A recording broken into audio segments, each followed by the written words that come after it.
राजा दशरथ जी कई चारे लालनवा यर चारऊ लालनवा यर चारऊ के करे बियाह रे लालनवा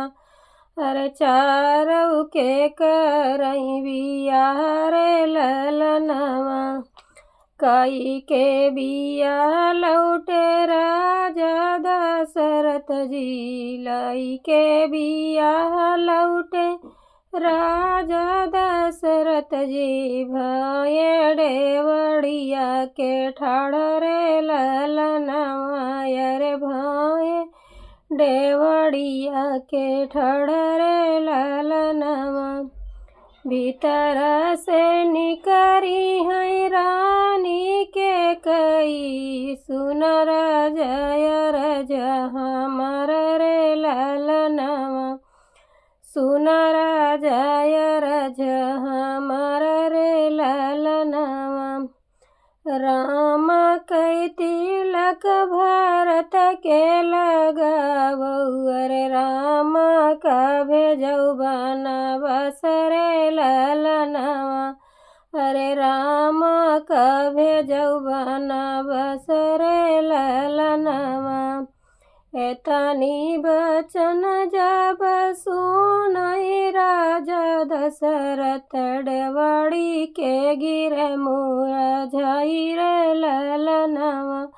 अरे डेवड़ी के गिरे मुरझाई रे ललनवा ऐसन मंगन तू काहे मांग्यू रानी मांग्यू कर जावा हमार रे ललनवा अरे मांग्यू कर जावा हमार रे ललनवा ऐसन मंगन तुम काहे मांग्यू रानी मांग्यू कर जावा हमार रे ललनवा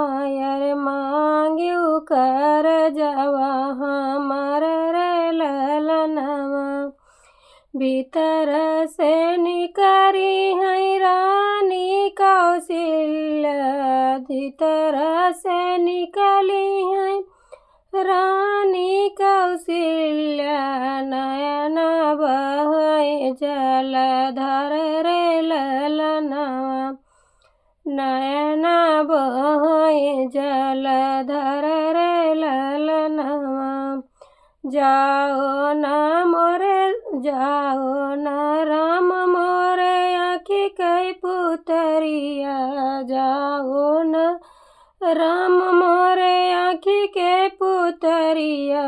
कैसे कभे जऊ बनवास रे ललनवा कैसे कभे जऊ बनवास रे ललनवा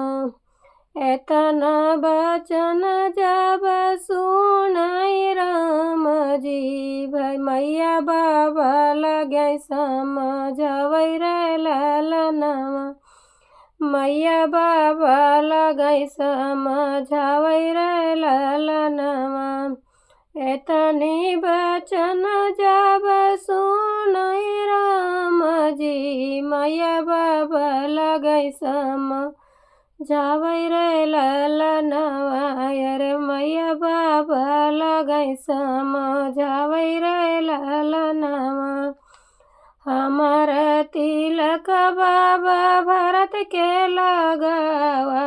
हमहू जब बनवास रे ललनवा हमहू जब बनवास रे ललनवा हमार तिलक बाबा भरत के लगावा हमहू जब बनवास रे ललनवा रे हमहू जब बनवास रे ललनवा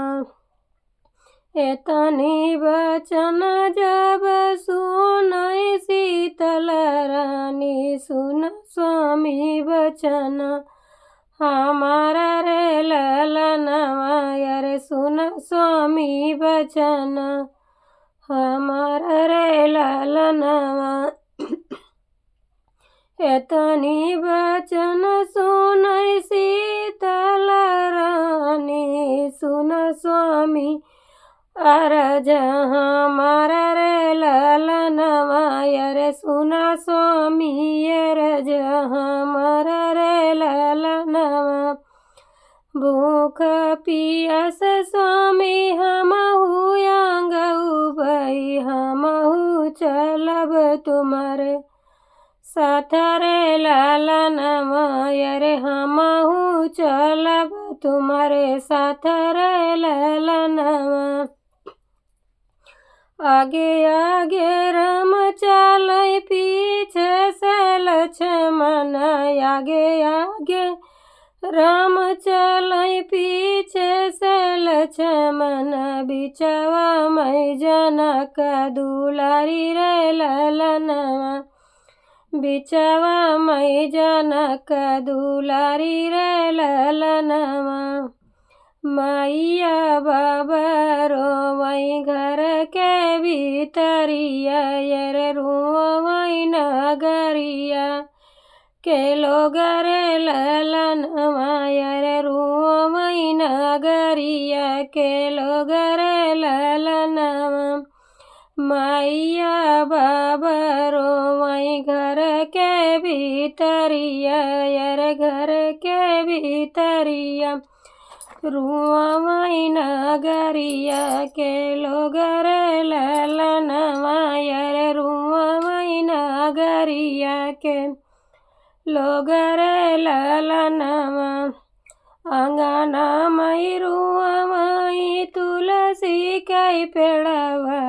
रे अंगना मै रुआवै तुलसी के पेड़वा तीनों जने चले बन बसर ललनवा अरे तीनों जने चले बन बसर ललनवा।